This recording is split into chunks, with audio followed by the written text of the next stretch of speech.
Hello और स्वागत है हमारे रेडियो शो में। आज रात हम आपके लिए एक भूतिया कहानी लेकर आए हैं। ये कहानी आपको डराएगी और आपको ये सोचने पर मजबूर करेगी कि क्या वास्तव में भूत होते हैं। कहानी शुरू करें इससे पहले आप चैनल को सब्सक्राइब कर ले ताकि आगे आने वाली और भूतिया कहानियों को आप सुन सके। एक पुराने हवेली में एक लड़की रहती थी जिसका नाम दीपांशी था। वह बहुत ही सुंदर और अच्छी थी, लेकिन वह हवेली में अकेली रहती थी क्योंकि उसके माता पिता की मृत्यु एक दुर्घटना में हो गई थी। एक रात जब वह लड़की सो रही थी तो उसने एक अजीब आवाज सुनी। वह आवाज उसके कमरे के बाहर से आ रही थी। वह लड़की डर गई और उसने सोचा कि शायद कोई चोर या बदमाश होगा। लेकिन जब वह लड़की अपने कमरे से बाहर निकली तो उसने देखा तो उसे वहां कोई दिखाई नहीं दिया। वह आवाज अभी भी हवेली में बने तहखाने से आ रही थी।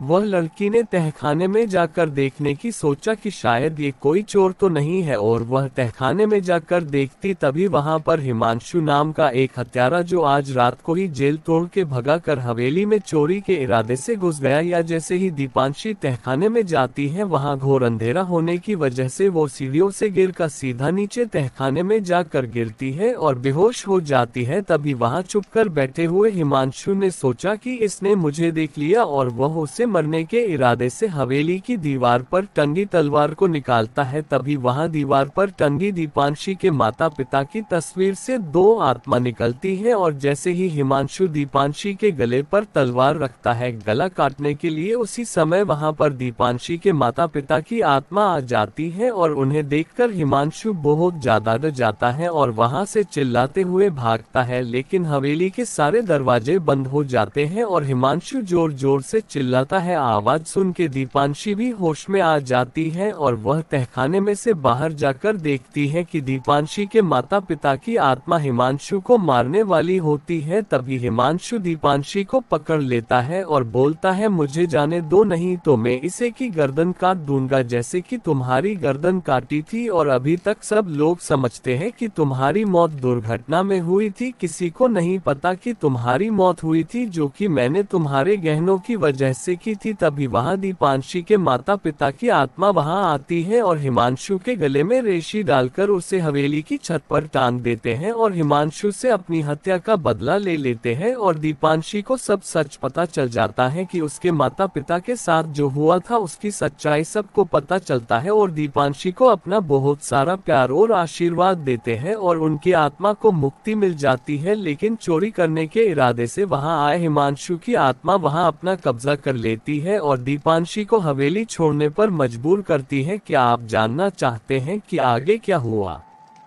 क्या वह लड़की उस भूत या आत्मा का सामना कर पाए? क्या वह उसे वहां से निकाल पाए? ये सब सोच रहे होंगे कि क्यों वह वहां है। कहानी जारी है। वह लड़की ने हिम्मत जुटाई और उसकी आत्मा का पीछा करने लगी। वह उसे एक पुराने कमरे में ले गई जहां पर हिमांशु की आत्मा का धड़ पड़ा हुआ था। पुराने होने की वजह से उस कमरे में बहुत ही पुराना और धूल भरा था।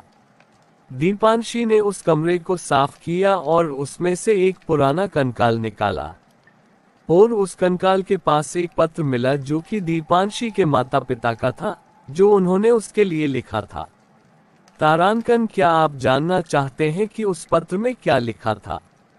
क्या वह लड़की को पता चला कि उसके माता पिता की मृत्यु कैसे हुई? तारांकन, और उस पत्र में लिखा था कि हिमांशु के कंकाल को जब तक जलाया नहीं जाएगा तब तक उसकी आत्मा यहाँ से नहीं निकलेगी। तब दीपांशी तहखाने में पड़े हिमांशु के कंकाल को हवन सामग्री डालकर जला देती है और हवेली को उसकी आत्मा से मुक्त करा लेती है और हिमांशु की आत्मा को भी मुक्ति मिलती है। और दीपांशी ने उस पत्र को पढ़ा और उसे पता चला कि उसके माता पिता की मृत्यु एक दुर्घटना में नहीं हुई बल्कि उनकी हत्या हुई थी, और उसके माता पिता उसे कितना प्यार करते थे। न उस पत्र को दीपांशी ने अपने पास रखा और उसे याद रखा कि उसके माता पिता ने उसे कितना प्यार किया था। और ये थी हमारी आज की भूतिया कहानी। हमें उम्मीद है कि आपको ये कहानी पसंद आई होगी। अगर आपको ये कहानी पसंद आए है तो कृपया हमें बताएं। हम आपके लिए और भी भूतिया कहानियां लेकर आएंगे।